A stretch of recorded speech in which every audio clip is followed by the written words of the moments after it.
What made you want to start teaching shop classes? Um, I guess moral of the story is I wanted to be an auto mechanic, and I did an internship over the summer at a local dealership, and I didn't like it. It was hot, miserable. I didn't like the atmosphere.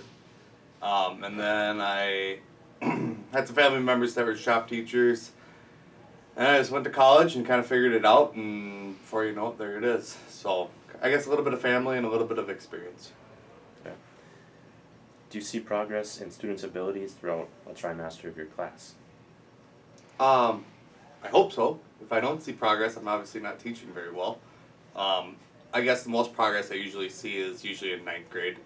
A lot of ninth graders are scared of equipment, scared of using certain tools, don't know how to measure, don't know how to make marks, and then we bring them from pretty much nothing to utilizing 20 plus pieces of equipment. So usually you could see that development pretty easy. The upperclassmen, it's not as evident, but usually you could see their growth over the 4 years I see them. So you hope so. That's the goal of teaching. Yeah. What happens to the sheds once they're finished being built? For the most part, sheds are pre-bought and pre-sold for the most part. So the sheds out there now, one of them's going to a gymnastics center. One of them's going to a coworker's parents, and then one we're actually going to possibly auction off, trying to make a little profit and put that back in the program. Okay. What skills are students learning by building those sheds? The variety. It can even be soft skills, such as just understanding what it's like to work outside. Unless you're living under a tree, winter's coming. It's going to get cold. They're going to be out there in the cold. A lot of the trades, the environment's part of the job. So that, and then basic stuff. Measurement, how to cut a board straight, terminology, what it takes to put a small little shed together. It's not a house. They're not going to get all experience in the world, but they get a taste for kind of what a little bit of a day would look like. So 60 minutes on a shed's not going to get you a taste of a 10 to 8 hour day, but it's a start, and that's kind of the goal. So there's a lot of soft skills that I think that they learn from it, and obviously we teach them, the measurements and how to cut certain things and stuff, but just a taste, just like almost every class. Yeah. What are the most memorable projects that you've seen? I guess that's kind of a boy. question. It's hard. There's a lot of good projects. We usually put out 10, 12 really, I would say, top end projects that maybe the student doesn't think are top end, but if you travel to other schools and see what they produce, it's pretty incredible. I'd say in the last couple of years, probably the one that still kind of sticks out in my brain was we did a really large, kind of more of a colonial table. And that student, the reason it stuck out is the student never was in wood shop really.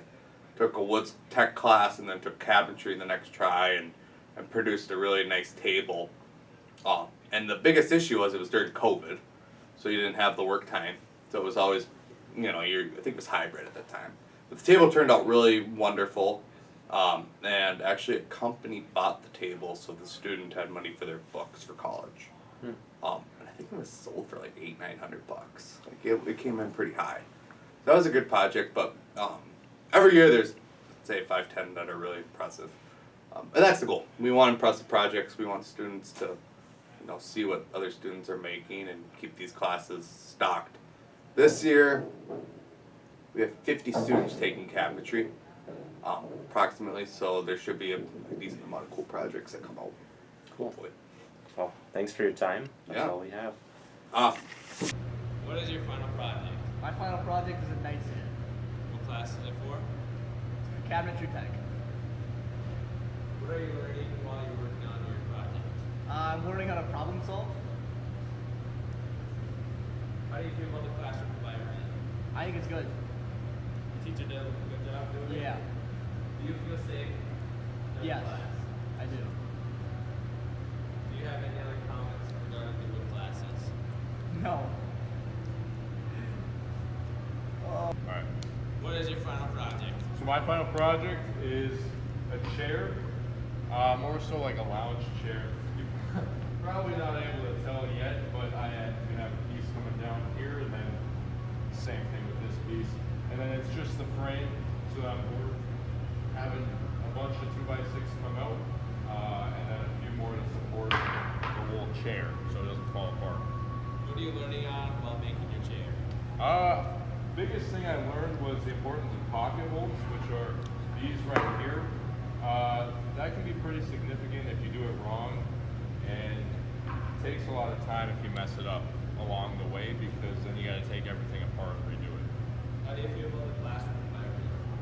Classroom environments, not bad. I mean, everyone's kind of doing their own thing, but just kind of staying in their own lane and whatnot. So I guess not much for the classroom environment. Do you feel safe during the class? I feel so safe. Is there any comments regarding the wood classes? Nope.